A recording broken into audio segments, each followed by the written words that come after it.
민법 이야기 1화 사람과 능력의 법. 안녕하세요. 저의 이름은 태호. 사람들은 저를 법률연구원이라고 부릅니다. 제 일은 조금 특별합니다. 딱딱하고 어려운 법을 사람들이 이해할 수 있는 이야기로 풀어주는 일입니다. 많은 사람들이 법을 보면 이렇게 말합니다. 어렵다, 읽어도 무슨 말인지 모르겠다. 하지만 법도 결국은 사람이 살아가는 이야기를 정리한 규칙입니다. 그래서 오늘은 대한민국 민법의 가장 첫 부분 민법 1조부터 17조까지 이 법들이 왜 존재하는지, 어떤 의미인지 한 편의 이야기처럼 풀어보겠습니다. 어느 날 지훈이라는 사람이 저에게 물었습니다. 태호씨, 법에는 모든 일이 다 적혀 있나요? 저는 웃으며 말했습니다. 아니요, 세상은 너무 복잡해서 법에 모든 일을 다 적을 수는 없습니다.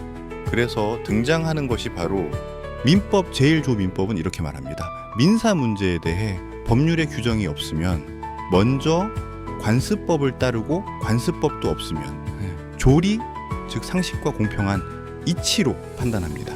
쉽게 말하면 이런 것입니다. 1번 법이 있으면 법을 따른다. 2번 법이 없으면 관습을 따른다. 3번 그것도 없으면 상식으로 판단한다. 법은 세상을 묶어두는 쇠사슬이 아니라 질서를 만드는 나침반 같은 존재입니다. 신의 성실, 그리고 민법에는 아주 유명한 원칙이 있습니다. 바로 민법 제2조 신의 성실의 원칙 권리를 행사할 때도, 의무를 이행할 때도 신의에 따라 성실하게 해야 합니다. 그리고 중요한 말이 하나 더 있습니다. 권리는 남용하지 못한다. 예를 들어 보겠습니다. 지훈이 친구에게 돈을 빌려주었습니다. 법적으로는 지훈이 채권자입니다.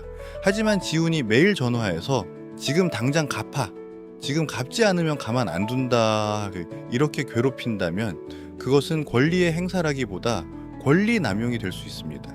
그래서 법은 말합니다. 권리는 힘이지만 그 힘은 절제 속에서 사용해야 한다. 이제 민법은 사람에 대해 이야기합니다. 제3조 권리능력 사람은 언제부터 법의 주인공이 될까요? 민법은 말합니다. 사람은 살아있는 동안 권리와 의무의 주체가 된다. 즉, 사람은 살아있는 동안 권리를 가질 수 있고 의무도 지게 됩니다. 제4조 성년, 그렇다면 사람은 언제 어른이 될까요? 민법은 이렇게 정합니다. 19세가 되면 성년입니다. 성년이 되면은 계약을 자유롭게 할 수 있고 법적 책임도 스스로 집니다. 하지만 아직 성인이 되지 않은 사람도 있습니다. 바로 미성년자입니다. 저조 미성년자의 능력, 미성년자가 계약을 하려면 원칙적으로 법정 대리인의 동의가 필요합니다. 예를 들어 지훈의 조카 지율이가 갑자기 나 자동차 살래!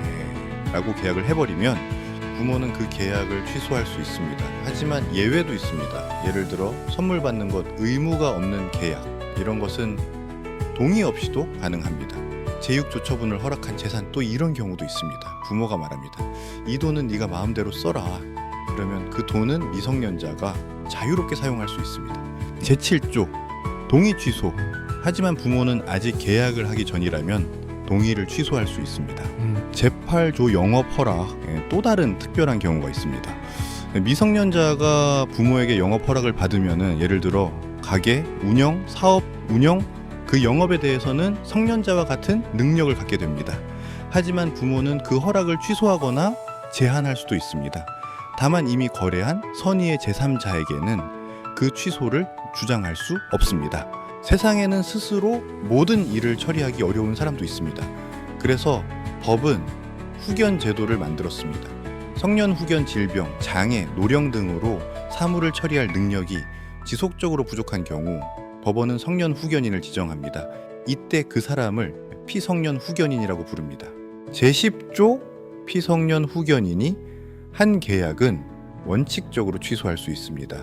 하지만 빵을 사고 음료수를 사고 생필품을 사는 것처럼 일상적인 거래는 취소할 수 없습니다.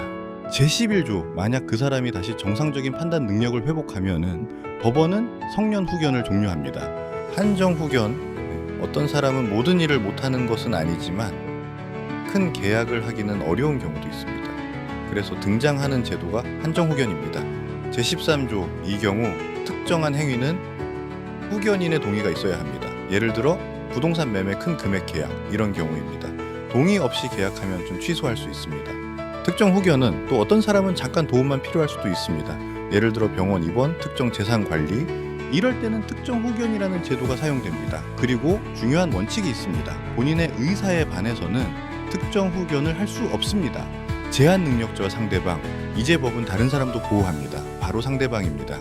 제15조 확답 촉 9번, 상대방은 이렇게 말할 수 있습니다. 이 계약 취소할 거야, 아니면 인정할 거야. 그리고 1개월 이상의 기간을 주고 답을 요구할 수 있습니다. 만약 답을 하지 않으면 추인한 것으로 봅니다. 제16조 철회권, 또 계약이 확정되기 전이라면은 상대방은 계약을 철회할 수 있습니다. 제17조 속임수하지만 이런 경우도 있습니다. 미성년자가 나 성인이야 라고 속여서 계약을 했다면 그 계약은 취소할 수 없습니다. 왜냐하면 속임수로 상대방을 속였기 때문입니다. 오늘 우리는 민법의 시작인 제1조부터 17조까지 사람과 능력에 대한 법을 살펴보았습니다. 민법은 딱딱한 글자가 아니라 사람을 보호하기 위한 규칙입니다. 그리고 앞으로도 이야기는 계속됩니다. 저는 법률연구원 태호였습니다. 다음 이야기에서 다시 만나겠습니다. 안녕하세요. 민법 한눈의 정희입니다. 다음 파트 주소, 부제, 실종은 제가 이어서 설명해 드리겠습니다. 민법 제18조부터 제30조까지 민법 한눈의 이야기는 계속됩니다.